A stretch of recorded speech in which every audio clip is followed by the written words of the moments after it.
한국의 살인사건 56번째 사건입니다. 우리 방식대로 부르면 정형구 한준희 살인사건으로 불러야 할 텐데요. 세간에 많이 알려진 사건은 삼척 신혼부부 살인사건입니다. 맞아요. 네, 삼척에서 일어났고 또 신혼부부가 살해당한 사건입니다. 그러니까 길게 얘기하면 삼척 신혼부부 엽총살인 사건. 그렇죠? 네. 예. 이게 발생한 게 99년도입니다. 네. 1999년도 1월 19일 날 강원도 삼척에서 이 발생했던 사건인데 보니까 이 범인은 정형구하고 정형구는 36살이네요. 네. 그 당시에 전과 6범. 그다음에 그 정형구의 종업원이었던 것 같습니다. 형 동생 하는 정도인데 한준희. 네. 이름 여자 이름 같은데 한준희. 그 당시에 33살이니까 3살 적어요. 이 친구도 전과 5범이에요. 예. 이 두 사람이 사실은 수원에서 그 주점 운영했을 때부터 만났던 사람들이거든요. 네. 이 두 사람이 이탈리아제 베넬리라는 엽총. 네. 이거 꿩 사냥하러 이걸 들고 이제 승용차를 타고 네. 삼척을 가던 거였어요. 네. 이때 승용차가 엑센트였다고 합니다. 예, 엑센트입니다. 네. 두 사람이 탔던 거는. 근데 이제 이 1월 19일 날 그날 오후 16시 10분이니까 4시 10분이죠. 삼척시 노곡면 상마읍리 문의제 능선 문의제라고 그러네. 문의제 능선 그 427로 지방도로라고 그래요. 네. 비포장도로 언덕길에서 이제 저 살인 사건을 저지르는데요.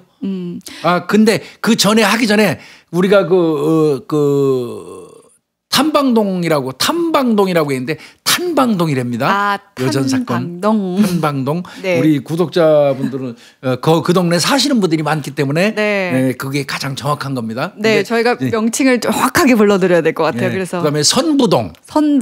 여전번에 그 왕리웨이 사건 할 때는 네. 선부동이 맞습니다. 서부동이라고 제가 얘기했던 것 같은데 저는 이제 그 문헌 보고 이렇게 했는데 오탈자가 있으니까 좀 양해해 주십시오. 네, 저희가 혹시라도 잘못 얘기하는 게 있으면 얘기해 주시면 바로바로 더 그러니까 바꾸고 정정하겠습니다. 탄방동. 예.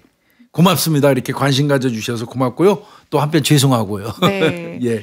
여기가 비포장도로였는데요. 공사 중이었었던 것 같아요. 그래서 포장도로로 만드는 과정이어서 비포장도로인데 공사 중이어서 흙먼지가 좀 많이 날리는 곳이었다고 합니다. 예, 거기를 이제 이틀 전에 결혼한 그 신혼부부가 둘이 있었어요. 네. 신랑 김 씨 그때 28살이고요.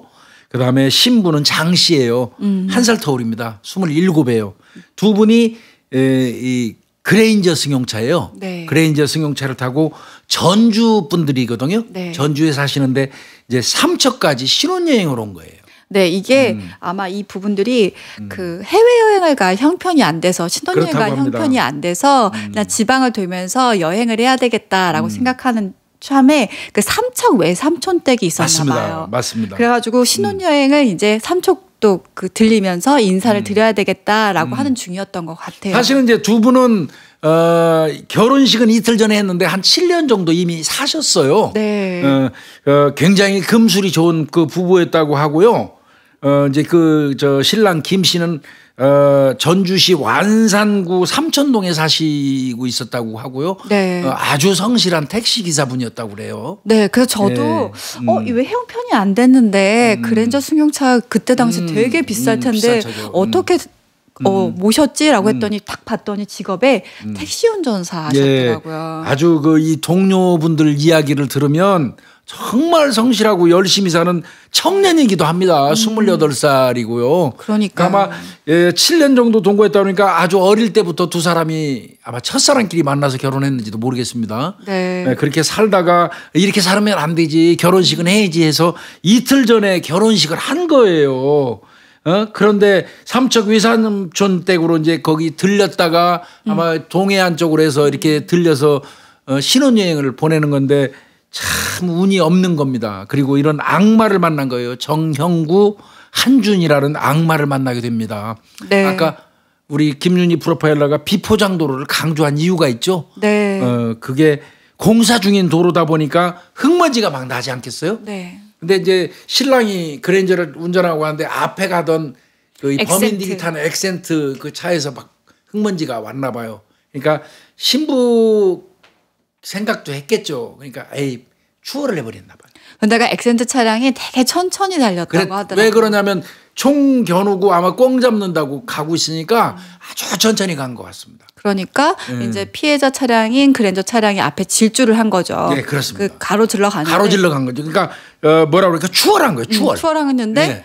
거기 엑센트 타고 있었던 그때 운전은 한준이가 하고. 예, 운전은 한준이가 했어요. 네. 그런데 막 욕하면서 한준이가 우리 차를 추월을 해? 저 무슨 새끼 하면서 추월을 하면서도 창문 열고 욕을 했다고 그래요. 그러니까요. 예.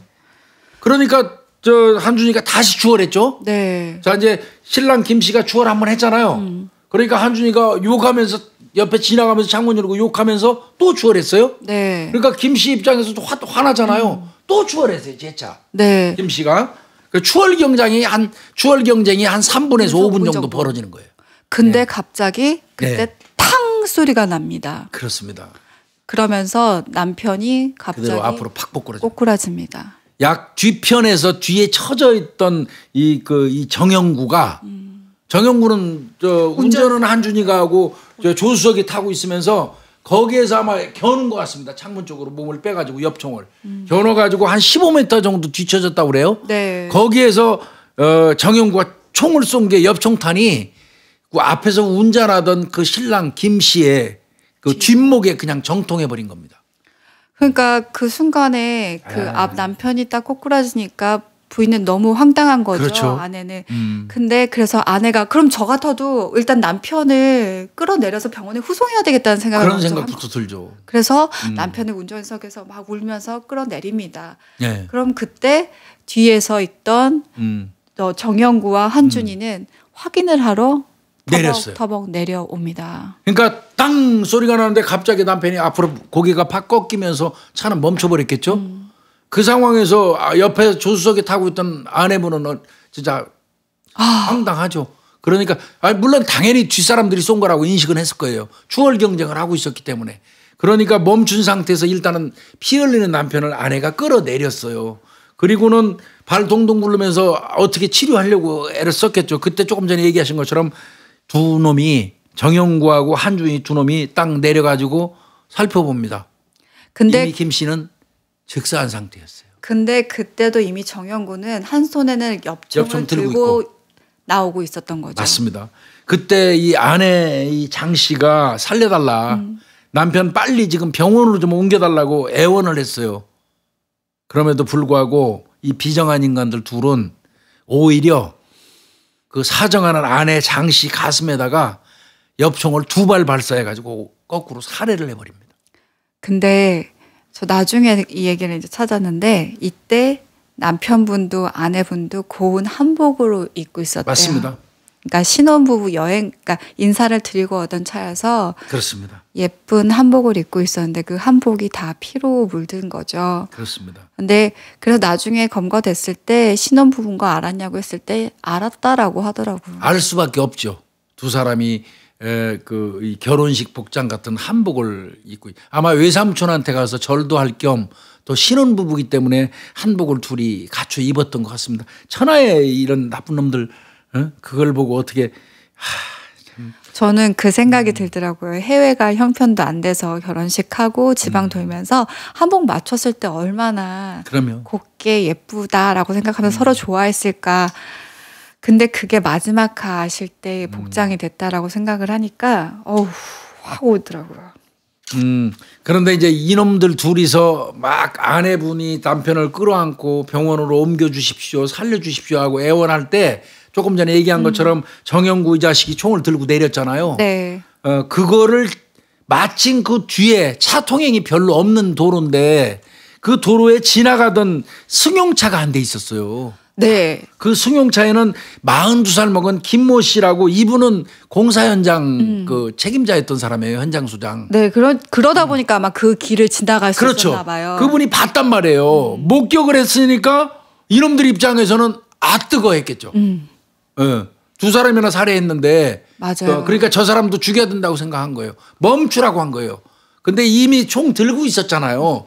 그걸 보고 이 김 씨가 그대로 차 끌고 가버린 겁니다. 거기서 멈추면 큰일 나죠, 교수님. 그 사람이 만약에 멈췄다면 그 이 현장 소장 김 씨도 현장에서 살해됐을 겁니다. 네. 그런데 차를 타고 멈추지 않고 가는 거죠. 네. 그때 또 이놈들이 살해하기 위해서 총을 발사했어요. 맞습니다. 뒷머리 팔 쪽을 맞아요. 네, 손목하고 팔 쪽을 맞아가지고. 그래도 그 현장에서 즉사하진 않았어요. 정통으로 안 맞았어요. 그러니까 조준 사격했다는 얘기예요. 차 탄 사람을 향해서. 근데 이때 왜 이렇게 타격이 컸나라고 생각해 봤더니 제가 조사하다 보니까 이때 슬러그탄이라는 걸 썼대요.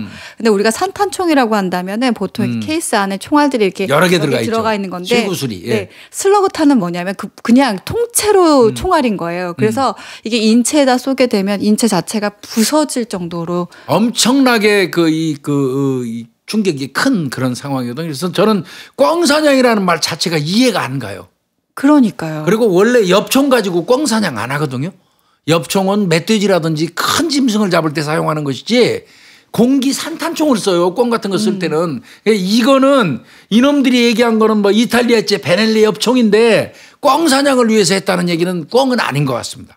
그래서 이 슬러그탄이 이 사건 이후로 절대 사용할 수 없는 금지가 맞습니다. 돼요. 네. 네, 엽총에 이제 지금 그런 사용은 안 합니다. 네. 산탄으로 이제. 전 이 슬러그탄 조사하다 깜짝 놀랐어요. 이거 절대 사용. 이거는 전쟁통에서 우리가 무기로 쓰는 것보다 더 센 거예요. 그러니까 이게 보통 차량에나 쓰인대요. 네. 차량을 제지하거나 이럴 때 그만큼 파괴력이 너무 세기 때문에 그걸 사람한테 쐈다는 거잖아요. 아니, 이건 죽이려고 작정하고 쏜 거예요. 예. 그리고 조준 사격했잖아요. 더더군다나 이 사냥총에는 잘 아시죠? 스쿠프가 있어요. 소수정이 있단 말이죠. 그러니까 뭐 총을 못 쏘는 사람도 어지간만 하면 스쿠퍼로 해가지고 조준해 쏘면 거의 정확하게 맞습니다. 네. 그래서 이 김 씨도 목격자 김 씨도 어떤 면에서 보면요 구사일생으로 사는 거예요. 그러니까요. 네. 자 이제 그 사람은 도주했는데 이 두 놈이 이제 걱정되잖아요. 네. 그러면 이거 도대체 어떤 식으로 처리를 할까? 강도로 위장하기로 마음을 먹어요. 네. 정영구 한준이가. 그래서 차를 뒤집니다. 그랜저 승용차를 뒤져가지고 그 안에서 수표하고 현금이 들어있는 손지갑 가방을 일단 끄집어내요. 네. 그래서 그걸 가지고 가서 현장에서 한 1.2km 떨어진 그 도로변에다가 뿌려요. 네, 버립니다. 네. 그러면 이제 누가 일견 보면 총 쏴서 사람 살해하고 그 안에 있는 가방 지갑 훔쳐가지고 돈만 빼내고 지갑 같은 것 길바닥에 던지고 도주한 거로 인식되잖아요. 네. 그렇게 위장을 했던 겁니다. 그리고 나서 본인들은 예. 유유히 또 이제 도망을 가는데 찢어져야 될 거 아니에요. 네. 근데 둘이 같이 가면 목격자가 둘이 있었던 거 봤잖아요. 그러니까요. 찢어져야 되잖아요. 그래가지고 이 정 씨는 이 한 씨를 상마음리 버스 정류장. 네, 거기다 내려주고. 그러니까 한준이는 버스 타고 오라는 거죠. 그렇죠. 예. 너는 그쪽으로 가라. 난 차량을 몰고 가겠다.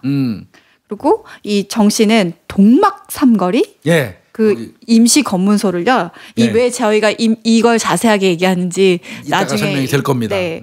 임시 검문소를 유유히 지나서 오후 5시경에 예. 동해경찰서 부곡파출소에 이 엽총을 반납을 합니다. 그러니까 이 엽총은 이제 알고 계시겠지만 우리 구독자분들 알고 계시겠지만 내가 원래 주거지 경찰서에 영치해놨다가 사냥 갈 때는 꺼내 갖고 오는데 사냥을 동해 가서 했어요. 동해. 삼척에서 했어요. 그러면 삼척에서 사냥을 하고 잠자러 들어갈 때 사냥을 멈추면 그 인근에 있는 아무 파출소나 가서 영치하면 돼요. 네. 그러니까 이 정영구 같은 경우는 당일날 오후 5시에 이제 그 동해경찰서 부곡 파출소로 간 거예요. 네. 그래갖고 그 사람 죽였던 그 총이죠. 그 엽총을 이제 영치 입고를 시켜요. 그렇게 이제 한 거죠. 그러니까 두 사람이 흩어진 거죠. 한 사람은 버스 타고 보내고 수원으로 가고 본인은 유유히 임시검문소를 통과해서 부곡 파출소에 가서 총을 영치하고 네. 나중에는 이제 이게 또 대전 서부경찰서에 영치하게 돼요. 네. 그런데 하여튼 영치는 꼭 그 허가받은 그 경찰서 관내에만 영치하는 게 아니라는 거 좀 설명드리고요. 네. 그리고 이놈은요 정영구는 바로 집에도 안 갔어요. 동해안 일대를 한동안 돌아다닙니다 이놈이. 네. 총 맡겨놓고 그리고 나서 수원으로 다시 돌아오거든요. 왜 그러냐면은 서로 행적이라는 것들이 좀 떨어져 있어야 된다라는 것들이 시간차를 둬야 되다 보니까 빨리 수원에 한 씨는 수원에 보내고 정 씨는 그 일대를 배회하면서 시간을 좀 벌었던 거죠. 그렇죠. 그렇게 하다 돌아왔죠. 그러면 이제 이 사건은 수사가 진행이 되죠. 근데 처음 딱 봤을 때 저는 이게 강도로 볼까 싶은 거예요. 네. 어떤 면에서요? 너무 잔인하죠. 네. 아니 누가 저렇게까지 죽일까라는 생각을 할 것 같습니다. 이제 수사 상황으로 가볼까요? 네. 이제 그 사건이 딱 발생하고 우리 순식간에 두 사람이 사망한 채로 발견이 되고 지갑과 가방은 흩뿌려져 있고 이런 상황이고 또 그 현장 소장은 그 즉시 가갖고 사실은 신고했어요, 경찰에. 네. 사실은 그 즉시 신고하는 바람에 그 신고가 되면 거기는 그 장소는 두 군데만 딱 막으면 된대요. 그러면 차가 빠져나갈 길이 없답니다. 네. 두 군데만. 그러니까 임시검문소가 딱 생기면 딱 막아갖고 끝나는데 임시검문소에서 멍청한 놈들이 2명이 타고 있었잖아요. 그러니까. 목격자가 진술한 거는. 그죠? 네. 그러니까 그거를 정영구 이놈이 미리 하는 거예요. 어떻게 보면 세대가리보다는 나요. 전과 6범이다 보니까 그러니까요. 대충 감이 딱 온 거죠. 그러니까 저는 이해가 안 가는 게 참 멍청해요. 그랬을 때 하나하나 꼭 이게 살인사건이잖아요. 그러니까요. 꼼꼼히 봤어야 되고 또 다 한 명이다 하더라도 엽총을 이미 봤으니까. 인적상 다 파악하고 네. 다 했어야 되는데 그걸 안 하고 임시검문소에서 2명 있는 차만 검문을 했고요. 물론 여기서 참 중요한 건 하나 있어요. 목격자 김 씨가 SUV 차량 비슷하다고 얘기를 했어요. 이놈들 거는 엑센트인데. 아마 그게 이 본인도 이 죽을 고비를 넘기는 과정에서 오류가 있었던 거예요. 그 부분은 굉장히 아쉬운 부분이기는 해요.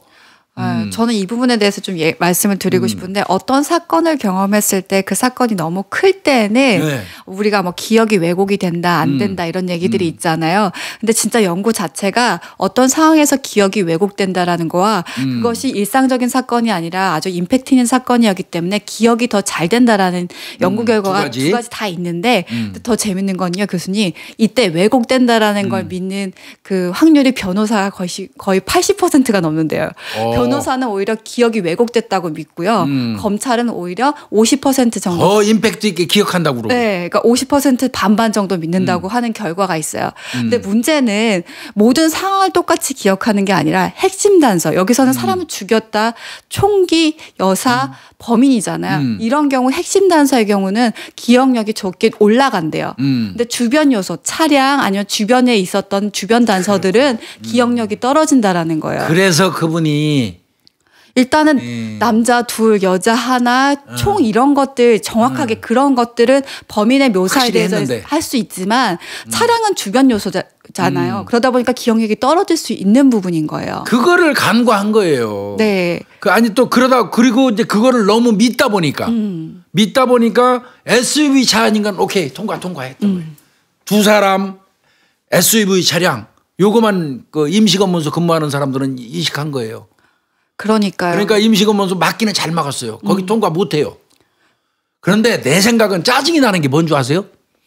거기 그 문의제 고개를 넘어가고 두 군데를 통과하는 차량은요. 하나하나씩 잡아놓고 낱낱이 검문을 해도 몇 대 안 된답니다. 네. 그런데 그거를 그냥 이렇게 보고 승용차 사람 하나 탔네 통과. 이건 정말 바보짓이거든요. 그러니까 사람의 기억이라는 거 엄청 많은 것도 아니고. 네. 그리고 생각해 보세요. 제가 공격을 당했잖아요. 실제로 또 연구 결과가 있는데 내가 다쳤을 때와 다치지 않았을 때를 봤을 때 다치지 않았고 목격한 건 정확도가 좀 높대요. 근데 내가 다치거나 이 사람은 다쳤잖아요. 네. 머리 팔을 다쳐가지고 뭐 굉장히 중상이었어요. 그분도. 그러니까 그런 부분들을 좀 고려를 했었으면 좋았을 텐데. 그게 아쉽습니다. 네. 이거 방송 보시는 분들도 그런 부분에 있어서 교수님 얘기하셨듯이 꼼꼼히 적고 또 그런 부분에 대해서 한번 더 의심해 보는 것도 필요하다라고 생각해요. 그리고 한 사람은 얼마든지 트렁크라든지 딴 데 감출 수도 있잖아요. 차 탈취해갖고 다른 차 타고 올 수도 있고. 그렇죠. 그러니까 그쪽을 지나가는 사람은 다 세워놓고 인적사항 다 적고 검문해놔야 되는 거예요. 그런데 정말 늘 제가 이거 살인 사건을 분석하면서 하다 보면 너무 초등수사에서 잘못했다는 게 많이 드러나다 보니까 사실 이 방송하면서 스트레스가 제가 너무 많아졌어요. 네, 교수님이 이런 일도 계속 얘기를 하셔야 되니까 또 너무 많아졌어요. 어떤 면에서 보면 뭐 방송이고 우리 방송에서도 그렇고 양쪽으로부터 다 공격받고요.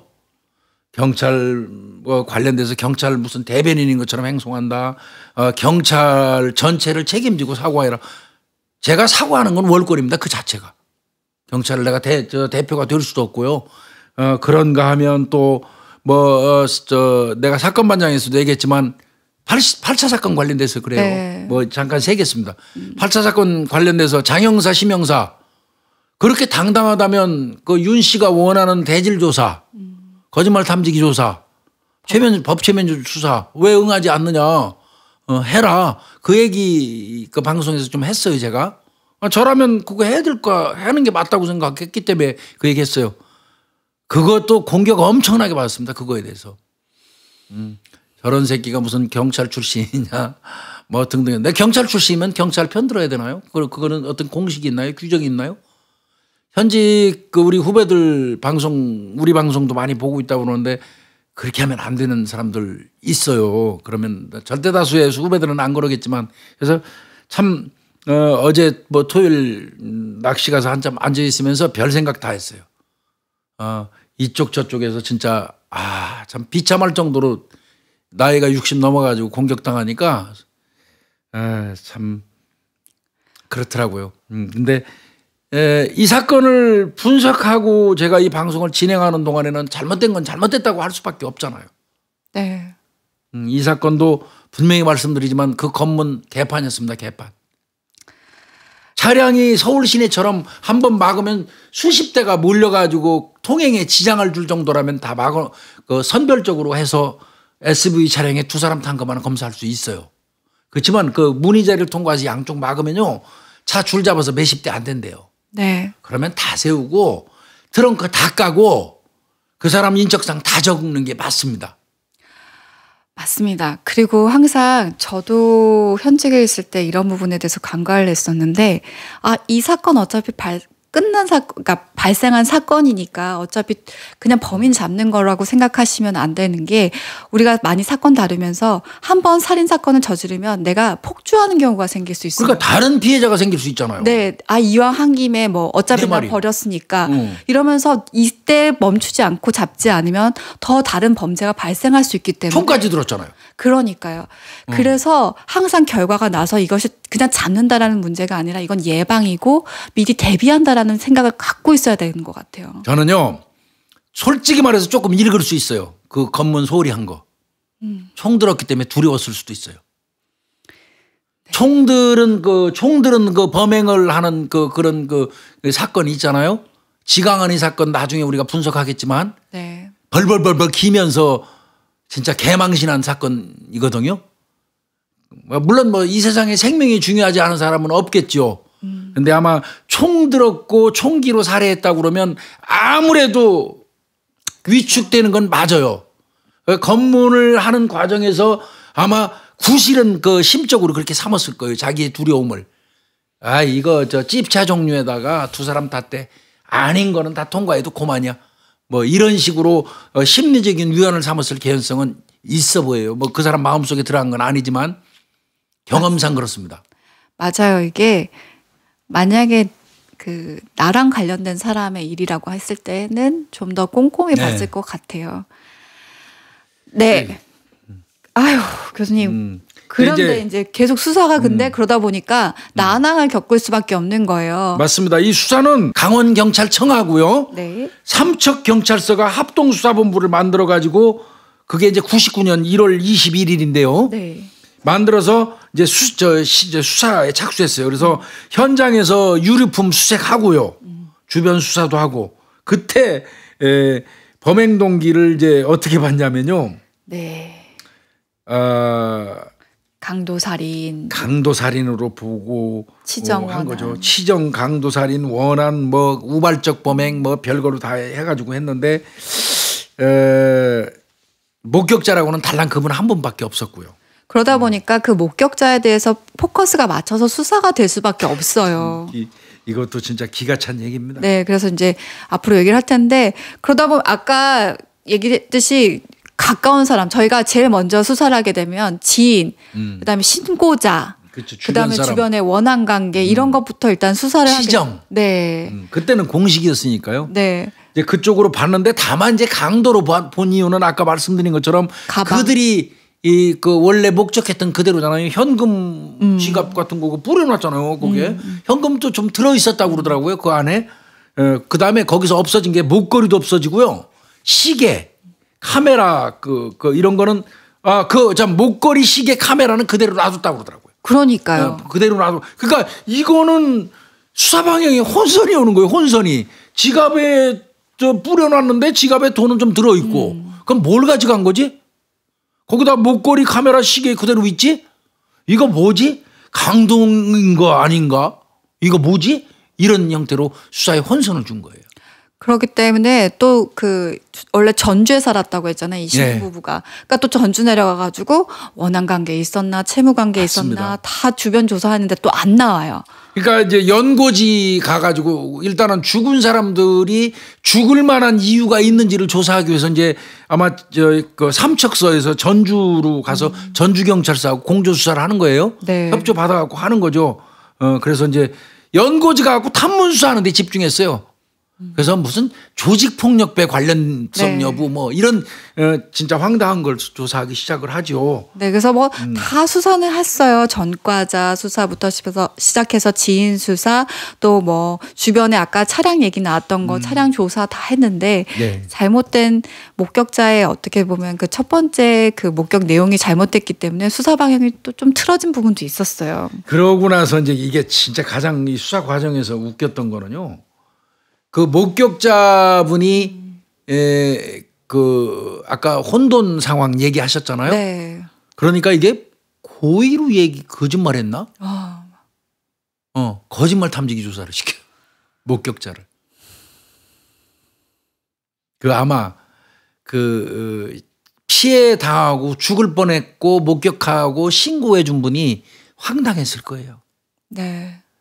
애초부터 그 수사는 이 방향을 잘못 잡았던 거죠. 전 그럼 목격자분이 인터뷰한 내용을 봤는데 본인이 얘기하시는데 네 여자가 울부짖고 있었어요. 그리고 남자가 총을 들고 있었어요라고 하시더라고요. 그 잔상이 얼마나 오래 남을까. 그런데 내가 이런 조사까지 받아야 돼라고 생각했으면 좀 기가 막히셨을 거예요. 그러니까 그분 진짜 억울했죠. 많이 저거 하고 다치고 어떻게 보면 그분을 뭐 거짓말한 용의자로 몰고 가기도 했고 아마 중징계 먹었을 겁니다. 그때. 네. 근데 이게 트이려니까 오히려 수사 방향 쪽에서 트인 게 아니라 딴 데서 딱 뭔가 맞습니다. 제보가 하나 첩보가 하나 툭 타고 들어옵니다. 예, 맞습니다. 그때 한씨 쪽에서 들어오게 되는데 예, 맞습니다. 아마 한씨는 이 사건이 있고 나서 살기 좀 그래도 고통스럽겠죠. 그렇던 것 같습니다. 네. 예, 그리고 사실 한준이 입장에서는요. 지가 죽인 거 아니잖아요. 그러니까요. 두 사람 다 정영구가 죽였잖아요. 그런데 그럼에도 불구하고 본인이 쫓기고 있고 심리적으로 아마 그 총기로 살해하는 그 현장을 처음부터까지 다 봤잖아요. 네. 한준이 같은 경우는 이제 아마 고통스러웠던 세월을 보냈나 봐요. 그러니까 술을 먹다가 얼떨결에 자기 지인한테 사실은 그런 일이 있었다고 얘기를 해버려요. 네.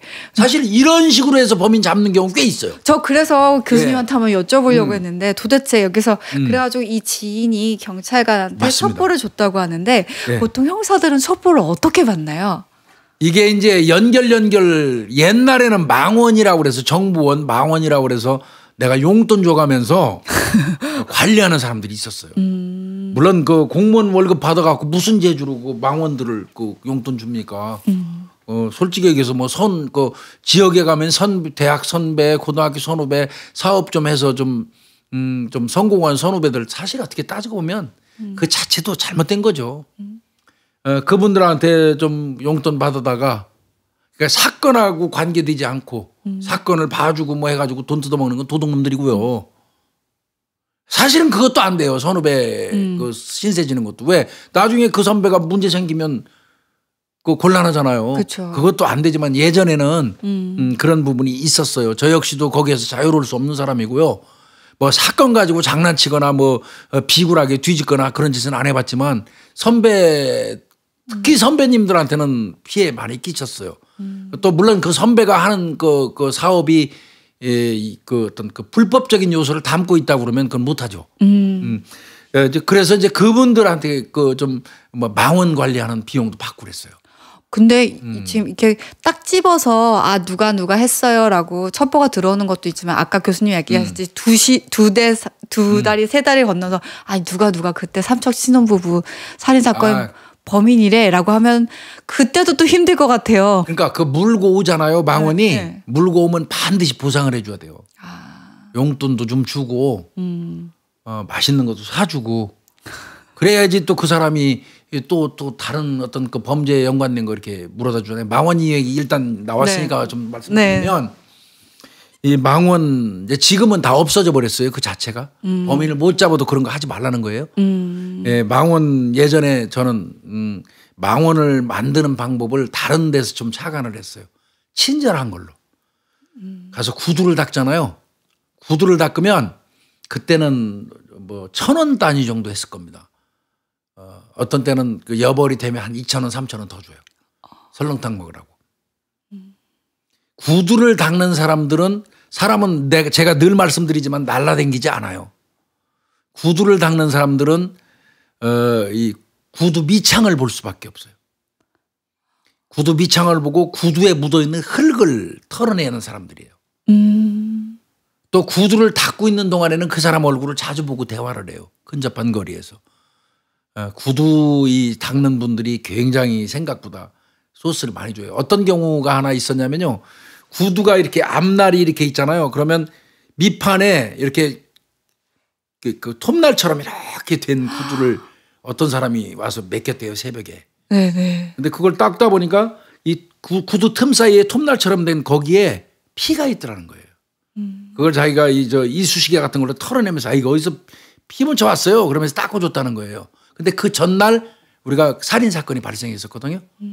그래서 그 구두 닦는 분한테 그 소스를 받아가지고 신발 사이즈도 그분들 금방 알아요.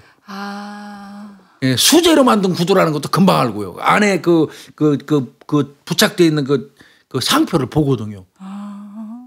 그리고 그분들은 오른쪽 신발은 볼이 넓고 왼쪽 신발은 볼이 좁고 이런 것까지 기억을 해요. 그분한테 그거를 정확하게 받아갖고 나중에 범인 검거한 적도 있어요. 그렇게 해서 구두 닦는 분한테 망원으로 활용해가지고 그거 딴 거 아니에요. 구두 한번 닦을 때 1,000원 정도 더 주는 거예요. 설렁탕 먹으라고. 말 한마디라도 고생 많으시다고 얘기하고 그런 거. 그다음에 도둑놈 잡는데 최고의 망원은 우유 배달하시는 분하고 신문 배달하시는 분들이에요. 아침에 보니까. 아침에 일찍 우유 신문 배달을 가시기 때문에 그분들 배달하는 과정에서 남의 담 넘어서 훔쳐갖고 자루 메고 나오는 놈들도 본다는 거예요. 그분들. 그다음 이제 제가 관리 좀 잘했던 거는 제가 하루에 기소중지자를 13명 잡아본 적이 있거든요. 기소중지자를요? 네. 기소중지자 검거 기간에 기소중지자 13명 잡는 거 힘들어요, 혼자서. 네. 근데 저는 하루에 13명 잡아봤어요. 어떻게 잡으셨어요, 교수님? 그거는 철저하게 나이트클럽 웨이터분들한테. 나이트클럽 웨이터 하시는 분들이 압니다. 저 새끼는 직업이 뭔지 알아요. 저놈은 절대로 나이트클럽 와서 수표를 내놓는 수 있는 여건이 아닌 놈들이 많아요. 그런 놈들이 와서 수표를 쓰면 10만 원짜리 수표 받으면 바로 얘 전화해줘요. 형님 내가 전화 딱 받으면 형님 이거 10만 원짜리 쓸 주제비 안 되는 놈이 와서 지금 쓰고 있는데 형님 한번 와보세요. 이상해요 이 새끼. 가서 어디냐 그러면 저 춤추는데 딱 집어줘요. 춤추는데 저기 저놈이라고 그러면 조용히 다가가고 데리고 와서 신문 까보면 기소중지자예요. 대체로 사고치고 그 수배됐던 이런 친구들 범죄자들 꾼들이 많아요. 그날따라 운이 좋아서 아주 13명 주다시피 했어요. 그래서 나이트클럽 그럼 그 웨이터들은 왜 나한테 잘해줄까요? 팁을 잘 줘야 돼요. 팁을. 우연한 게 맥주 한 잔이라도 하러 들어가서 먹으면 남들이 500원 줄 때 나는 1,000원 줘야 돼. 그리고 형님 동생하고 그리고 반드시 이 사건에 따라서 보상금이 달라져야 돼요.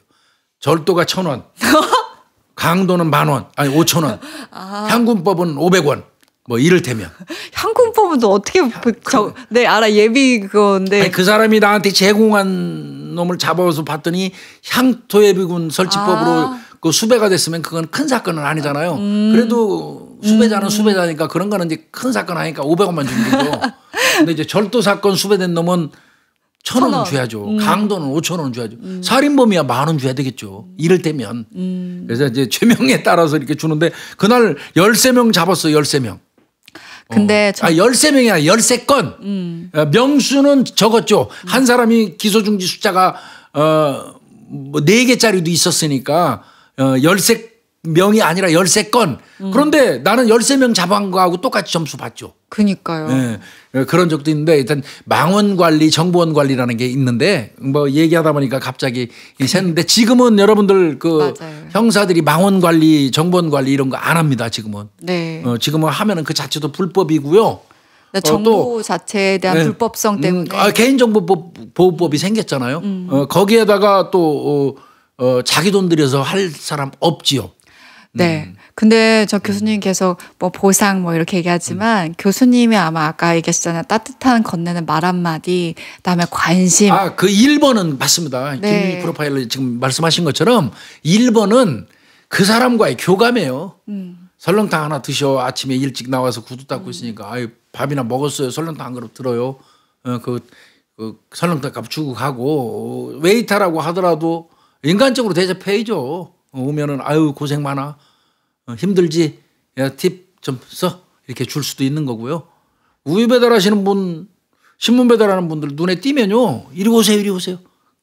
나도 아침 지금 잠복 근무하고 일찍 나왔는데 아침부터 얼마나 고생해요. 저나 여러분들이나 똑같이 고생하네요. 우리 우유 한잔 합시다. 그 인근에 구멍가게 가서 우유 하나 따서 드리는 거죠. 그리고 같이 마시고 고생하세요 하면 그리고 부탁을 안 하고 조용히 전화번호 하나 주고 오는 거죠. 사실은 나쁜 짓이죠. 그럼 전화번호 이제 보고 그분들이 연락해 주죠. 지금 막 넘어가는 놈 봤어요. 그러고 신고 온 적도 있어요. 신문을 막 던지고 있는데 담을 넘더라는 거예요. 좀 남의 담 넘으면 도둑놈 아니에요. 네. 빨리 오세요. 김 형사님 빨리 오세요. 지금 담 넘어가는 거 나 지금 봤어요. 막 놀래갖고 말도 막 떨어요. 달달달달 떨면서 도도도도도도 막 이러더라고. 그래서 알았어요. 아이고 조용히 알았어요. 어디예요? 그러니까 어디 알려줘. 딱 가니까 아주 들어가서 그 빈집이었어요. 빈집인데 여유 있게 담배 몰고 도둑질하고 있더라고. 네. 또 여유 있게 내가 잡아왔어요. 2단 협착 해갖고 엎어쳐놓고 수갑 채워가지고 끌고 하면서 그놈 황당했을 거예요. 빈집 그 새벽 시간대에 들어갔는데 형사가 갑자기 나타나 버렸으니까. 네, 저는 그것도 참 그런 것 같아요. 교수님의 관심이고 그 사람들도 주변을 또 관심 있게 바라보고 또 그 얘기를 해주는 거잖아요. 요즘은 사실 어떤 범죄가 일어나도 그냥 이렇게 자기 위험 때문에 이렇게 지나치고 가시는 분들도 많잖아요.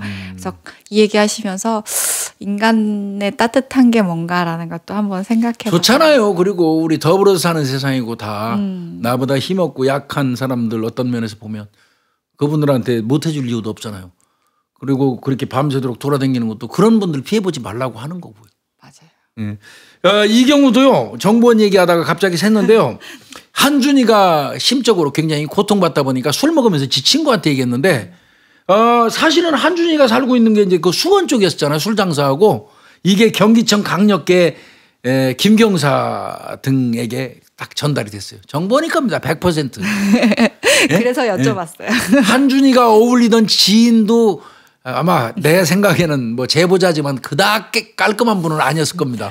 네. 그지요? 네. 예. 그래서 김경사 경찰청 강력계에 있는 김경사한테 딱 들어간 거예요. 삼척에서는 강원청하고 삼척경찰서가 난리가 났는데 그들은 어디가 있냐면 전주 내려가 가지고 전주에서 그 조폭 관련된 거 조사하고 있어요.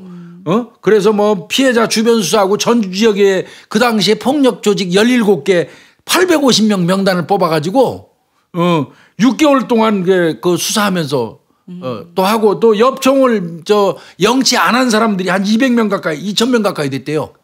전북 쪽에. 그 사람들을 수사하는 거예요. 헛다리 지금 수사를 하고 있는 거죠. 강원청하고 이 삼척에서는. 그런데 이제 경기청에 소스가 딱 들어온 거 아니에요. 그러니까 그러면 이제 경기청에서 근데 여기 수원하고 안산 부근에 지역에 숨어 있다. 그러니까 이제 그러니까 장소까지 알려고. 그러니까. 예.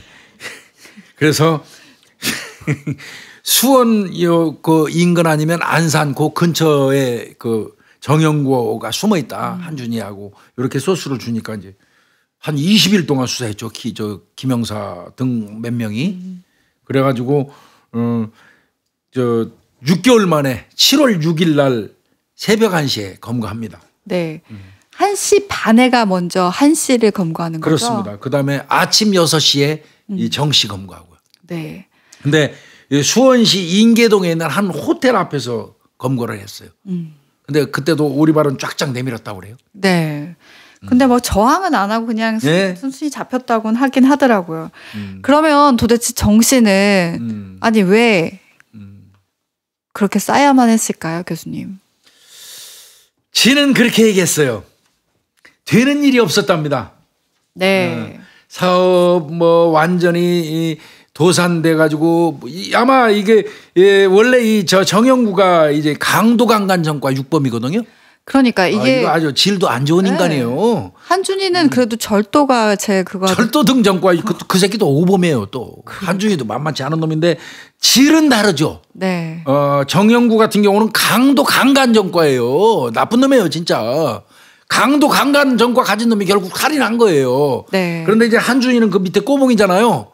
그러니까 이제 절도 등정과 오범이거든요. 그래도 만만치 않은 건데. 이것들 둘이 언제 만났냐면 96년 10월경에 수원 매산로 인근에 있는 주점을 운영했는데 그 사호가 팔도광산이었어요. 네, 팔도광산. 아마 이거 대한민국 전 지역에 팔도광산이라는 술집은 있어요. 주점 같은 느낌이었을 것 같아요. 그러니까 그럼 팔도광산은 의정부도 있고 동두천도 있고 노원구에도 있고 전주도 있고 부산에도 있고 팔도광산 이상하게 팔도광산이라는 술 여관도 무슨 여관 시바 단란주점 네. 숲속의 빈터 여관 숲속의 빈터 여관은 뭐예요? 그 여관 이름이 숲속의 빈터 많아요. 동네마다 꼭 있어요. 왜 숲속의 빈터인지 모르겠습니다. 저는 종로여관 종로가 아닌데 왜 이렇게 종로여관이 많아요? 종로 기획도 엄청 많죠. 간판에는 종로 기획파도 있잖아요. 그러니까요. 하여튼 그 팔도광산 주점을 운영을 했었는데 그때 정영구가 사장이었고요. 한준이가 종업원이었던 그때 이제 형 동생 이렇게 하면서 만나서 인연을 쌓던 사람이 96년도부터 그런데 아마 술 장사가 잘 안 된 것 같아요. 이런 강도강간 전과 있는 새끼가 손님들한테 퍽이나 잘했겠어요. 그러니까 이 장사도 안 됐고 그러니까 이것저것 사업을 했던 것 같은데 하여튼 줄줄이 도산한 것 같아요. 그러다 보니까 얘들이 수원, 대전, 강원도를 전전하면서 살았던 것 같아요. 정영구는. 네. 그래서 지가 아주 정신적으로 힘든 상태였다. 그런 상태였는데 좁은 길에서 흙먼지를 일으키면서 추월을 했다. 내 차를. 그래서 그냥 순간적으로 울분을 내가 못 참아서 조준사격했다. 이렇게 얘기했어요. 그 차량이 그랜저였기 때문에 그랬던 것 같습니다. 자기가 더 화가 났었다라고 얘기를 하더라고요. 그랜저였기 때문에 지는 액센트였고 나는 삶이 이렇게 찌질한데 앞에는 그랜저 차량에 그리고 분명히 한복 쫙 빼입고 잘 사는 것들 이렇게 인식한 것 같아요. 그렇죠. 그러면서 나를 추월해. 그러니까 어떻게 보면 그 추월 자체를 내 인생에 어떻게 보면 앞질러가고 내 앞으로 가는 사람이라고 인식을 했던 것 같아요. 그러니까 지 개인적인 생각으로 한 거죠. 그러니까 아마 이게 이 정영구 같은 경우는 사업 실패하고 대전이고 수원이고 전전하면서 제대로 못했던 것 같아요. 그러다가 이제 그 당일날 한준이 만나가지고 사냥 가자 그러면서 강원도로 이제 나섰다가 이런 범행을 한 건데 근데 정영구 같은 놈은 웃겨요. 그 사건으로 사람 살해하고 난 다음에 다시 수원으로 옵니다. 네. 한준이 버스 태워 보내고 한동안 배회하다가 와가지고 직원을 한 7, 8명 고용해가지고 생필품 도매하는 선우 종합 무역회사를 만들어요? 저 깜짝 놀랐어요. 근데 이 선우 종합 무역회사라는 걸 어떻게 이렇게 이게 생필품 도매 그러니까 뚝딱뚝딱 이렇게 만들 수 있었는지. 그러니까요. 이게 제 생각은 김윤희 프로파일러 그런 생각 안 들어요? 살인했기 때문에 건실한 사업가로 술 장사보다는 건실한 사업 쪽으로 변경해서 의심을 피하려는 그런 심리가 작동되지 않았을까요? 네. 원래 지가 하던 거 하거든요. 하던 짓 하거든요. 네. 술 장사 했기 때문에 술 장사한 놈은 또 술 장사 하거든요.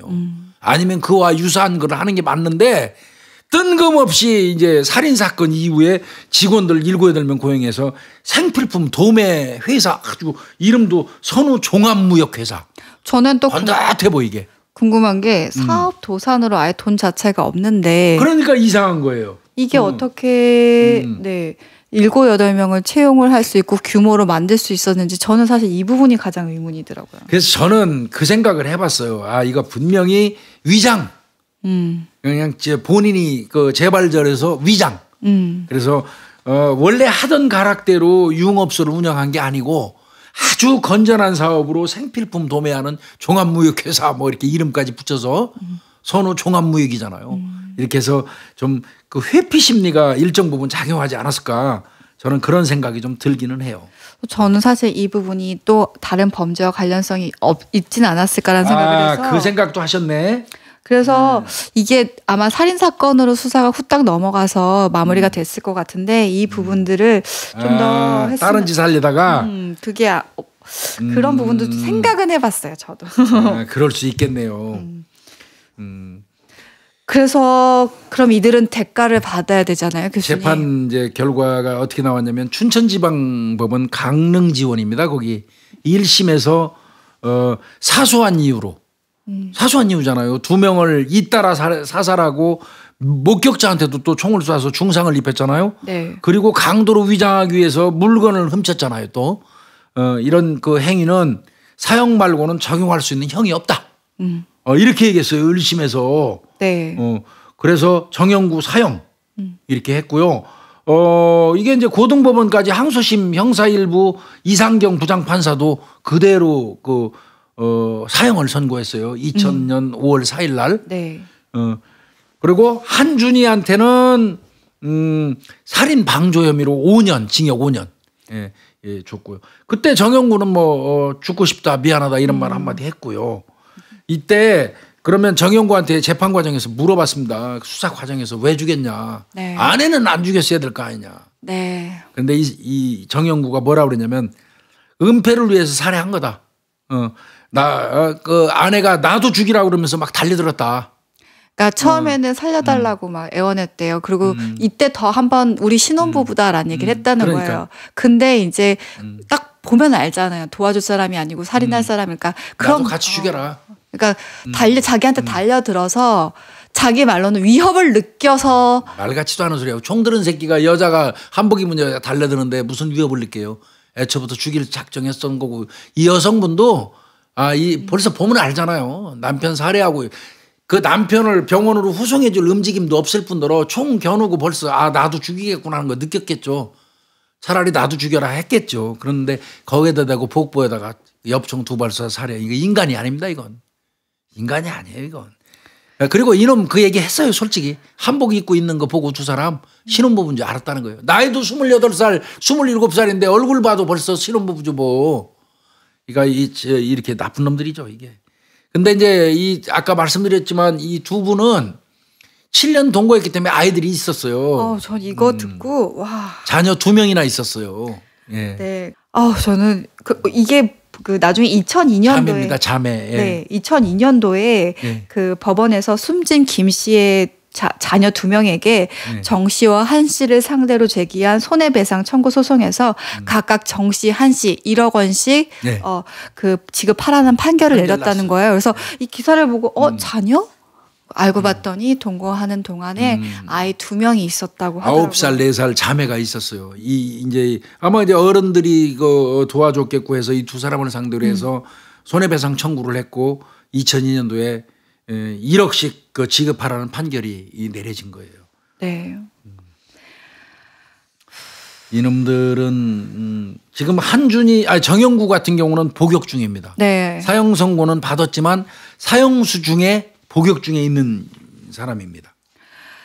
저 이거 하다가 이제 저도 근데 왜 정가 6범하고 정가 5범한테 이 총기를 준 거지? 그 의문이 있을 수 있겠네요. 네, 그래서 교수님한테 이 부분을 좀 말씀을 드리고 얘기를 해봐야 되겠다라고 했는데 과거에 저도 사실 그 파출 지구대에서 근무할 때 엽총 진짜 이렇게 맡기시는 분들 또 찾으러 오는 분들 봤었거든요. 근데 그럴 때 저도 경찰이고 총을 다루는 사람이지만 왜 총을 다루시지? 이렇게 총을 큰 걸 왔다 갔다 하시지. 근데 저거 그냥 저도 저희 기재만 하거든요. 근데 이제 어떤 사람이지 또 어떤 일 하신지 궁금하긴 하는데 이거 보니까 전과자에도 나가나? 근데 과거에 제가 있을 때만 해도 사실 이런 전과 유무 같은 거보다는 그 사람의 정신 상태라든지 마약이에요. 네. 이게 아마 2015년도인가? 네. 그 이후부터는 전과자도 이제 안 줍니다. 네. 총기 소지가 안 돼. 그 이전에는요. 향정신성의약품 내지는 마약, 그다음에 정신질환자 네. 이런 사람들한테는 총기 소지 허가가 안 나갔어요. 총기 소지 허가는 경찰서에서 내줍니다. 네. 그리고 그 이후에 이제 이 전과자들의 어떤 문제가 되니까 그 2015년도인가요? 네. 이게 그 전에는 약간의 그 규정 자체가 조금 느슨했어요. 네, 느슨하다 보니까 전과가 자다고 하더라도 좀 폭력 전과, 그러니까 강력 범죄 되게 센 범죄자였는데 엄청 큰 2015년부터 폭력 범죄 및 아동 등에 대한 성폭력 범죄 등으로 벌금형을 선고받아도 네, 그때부터는 세졌어요. 네, 허가가 안 되고요. 또 일정 형을 선고받은 전과자의 총포 등의 소지 허가 결격 사이를 또 연장하는 거예요. 맞아요. 그러다 보니까 이런 촘촘하게 2015년부터 생기다 보니까 지금은 폭력 전과나 아동 관련 성범죄가 있으면은 허가받기가 굉장히 어려워요. 총기 소지허가 안 됩니다. 지금. 네. 그리고 요즘에는 심지어는 가스총도 허가 안 나가요. 네. 네. 그리고 옛날에는 그냥 줬잖아요. 요즘에는 다 가서 병원 가서 다 검사 받아야 되고요. 맞아요. 되게 엄격해졌기 때문에. 전과조회도 심하게 합니다. 네. 근데 그 전에도 전과가 심한 사람은 안 내주는 규정이 있었는데 근데 범행한 날로 처벌받은 날로부터 일정 기간이 뭐 5년, 10년이 흘렀다. 네. 이러면 이제 그런 경우는 느슨하게 봐줬거든요. 그러니까 만약 재범 우려가 없다고 그래서 지금은 안 돼요. 네, 정영구가 만약 강도 강간 범죄를 초반기에 저질렀고 5년이 흘렀었다. 그런다면 이게 이 사람한테는 총기가 허가된 거였어요. 재범 우려가 없다고 봤거든요. 근데 네. 이제 지금은 아주 까다롭습니다. 네. 네, 총기 소지가.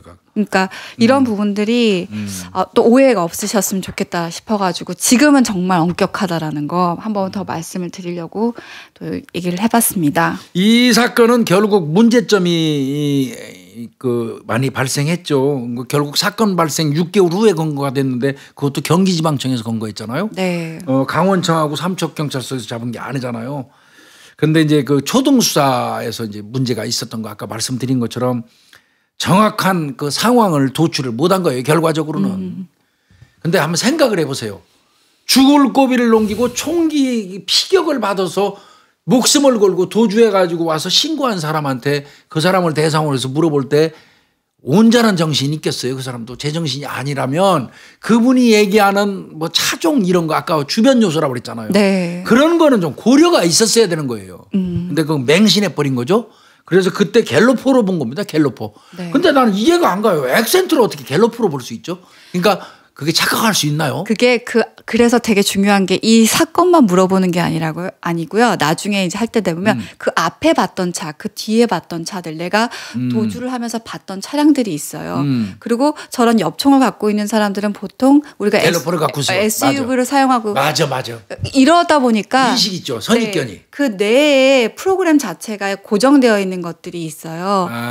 그것들을 깰 수 있게 질문을 해주는 것도 되게 중요하거든요. 이게 답답한 거예요. 이게. 그래서 사실 목격자에게 진술을 받아낼 때 그 스킬은 수사관도 되게 중요해요. 그리고 유도신문을 하면 안 되거든요. 그때 오픈된 질문들을 해야 되는 거예요. 그때 무슨 차를 보셨어요? 라고 물어보는 게 아니라 그때 주변 상황이 어땠어요? 그 상황을 설명해 주세요. 라고 오픈을 해야 그 사람이 핵심 단어 봤던 것들을 얘기하고 그거 아세요, 교수님? 저 깜짝 놀랐어요. 목격자의 확신도와 그 진술의 정확도를 하면 연관이 제로예요. 망해요? 네. 연구 결과에 의하면 확신 있게 얘기했다고 해서 그것이 정확도가 높은 게 아니에요. 제로의 연관관계가 제로인데 근데 배심원들이나 사람들 수사기관에 하는 사람들은 그 확신도에 따라서 확신하게 얘기하면 더 믿는다라는 결과가 있어요. 실제로는 그 사람의 상태 여러 가지 파악들을 다 해야 되거든요. 그래서 미국 같은 경우는 목격자의 진술을 할 때 받을 때 그걸 한 5가지 정도 요소를 꼼꼼히 살펴보라고 해요. 뭐 시간 간격이 얼마나 됐느냐. 너무 시간이 오래돼 있으면 정확도가 떨어지니까. 그리고 정확하게 목격할 수 있었던 상황이었느냐. 뭐 내가 너무 멀리 떨어져 있지 않았느냐 이런 것들 아니면 접촉한 시간들이라든지 그다음에 그 모든 요소 한 5가지 정도가 있거든요. 정보를 어떻게 파악하게 됐고 근데 우리는 그런 것들이 별로 기준이 없다라는 거예요. 근데 목격자 조서를 받는 요령에서도 문제가 있더라고요. 내가 일선에서 보니까 그래도 조금 이거 좀 연구를 한 사람들은 누가 와서 목격한 상황을 얘기를 하면 조목조목 안 물어봐요. 네. 차라리 선생님이 보신 거를 한 장으로 대충 써줘 보세요. 그럼 본인이 본 거를 대충 써줘요. 그 다음에 그걸 받은 다음에 이제 그 수사관이 이렇게 질문을 들어가면은 그게 정확하더라고요. 네. 그런데 수사관이 보셨어요? 그때 몇 시에 지나갔어요? 그때 걔 누가 뭐 들고 있었어요? 이런 식으로 그 수사관이 공격적인 질문을 해버리면 그 목격자 진술은 왜곡될 수 있어요. 네. 이거는 우리 그 현직 수사관들도 많이 보고 있다 그러니까 명심하십시오. 저는 그 현장에서 수사할 때 목격자 조사하는 과정에서 먼저 질문 안 했어요. 네. 그분이 목격한 내용을 포괄적으로 얘기해 주도록 그 유도한 다음에 그 다음에 내가 묻고 싶은 그 부분을 물고 들어가는 게 가장 그 현명한 목격자 조사 방법이에요. 네. 그리고 가끔 그러시잖아요. 그 차 뭐였어요? 그러면 한참 생각하시는 동안이 있잖아요. 그럼 그동안 그냥 생각하게 두셔야 되는데 그럼 그 벨로퍼였어요? SUV였어요? 그러면 이제 그 알려주는 거나 마찬가지. 흰색이었어요? 까만색이었어요? 가정교사식 조사 방법이에요. 네. 그러면 그게 사건의 기억을 다 덮어버려요. 맞아요. 이분도 아마 처음에는 그 선입견 때문에 그랬던 것 같아요. 충격받은 데다가. 네. 그 충격받아서 좀 사지에서 벗어난 사람인데 더더군다나 뒷머리를 맞아갖고 그분도 그렇잖아요. 그러니까 그분도 이제 갤로퍼로 이제 선입견이 들었었던 것 같아요. 액센트를 착각한 것 같고. 그랬더니 또 그거를 거짓 반응을 하고 거짓말했다고 이 사람은 의심해가지고 문제가 좀 생겼던 거고요. 그러니까 이게 수시로 재확인하고 또 한번 물어보고 하는 거를 그 간과해서 이 문제가 됐던 그런 상황이었고요. 아까 말씀드린 것처럼 임시검문소 그 사건 현장이 외길이란 말이에요. 외길 양쪽만 막으면 그 꼼짝 못하는 데인데 이거를 검문 검색 모든 차량을 다 안 한 거 이 부분은 엄청나게 실수했고요. 거짓말 탐지기 목격자 조사 아까 얘기한 것처럼 엄청난 실수한 거고. 항상 이렇게 그 사건을 들여다보면 잘한 사건도 있지만 예. 참 우리가 생각했을 때 낯뜨거워지는 예. 그 수사 과정도 있는 것 같습니다. 그 저희가 하는 이렇게 또 사건에 대해서 분석하는 이유 중에 하나 이거거든요. 이런 실수는 범하지 말자. 반면교사 삼으라는 거예요. 네. 네. 반면교사 삼아서 2번 다시 이런 실수는 하지 말자. 좀 성의껏 수사하자. 이런 의미 또 우리 그 희생당하신 억울한 그 피해자분들께서도 이러한 상황에서 이런 피해를 입을 수 있다. 이런 것도 좀 염두에 두시라는 개념으로 저희가 사실 이 방송하고 있고 또 어찌됐건 이런 자료들을 좀 집적하고 축적해서 우리가 좀 남겨놓음으로써 나중에 어떤 그 범죄사라고 하는 것 자체가 뭐 좋은 건 아니지만 범죄사도 일종의 시대 상황 아니겠습니까? 네. 그런 근거를 좀 만들자 하는 취지로 우리가 이거 했는데 저 이제 좀 1년 남짓 넘으니까 많이 지칩니다. 그러실 것 같아요. 예, 좀 많이 좀 지치고 한편 회의감도 많이 느껴지기도 하고요. 많이 힘듭니다. 막. 근데 진짜 이거 하면서 저도 많이 느낀 것 중에 하나는 교수님 얘기 들으면서 시대가 흘러가면서 수사 기법도 많이 변하고 그러니까 그 인식 자체도 많이 변하다 보니까 차이가 있을 수 있는데 그런 부분에 대해서 지금 현대의 시각, 지금의 시각으로 비판을 한다라는 것 자체가 조금 너무 우리가 너무 비난의 시각, 비판이 아니라 비난의 시각으로 보고 있는 게 아닌가라는 생각도 들고요.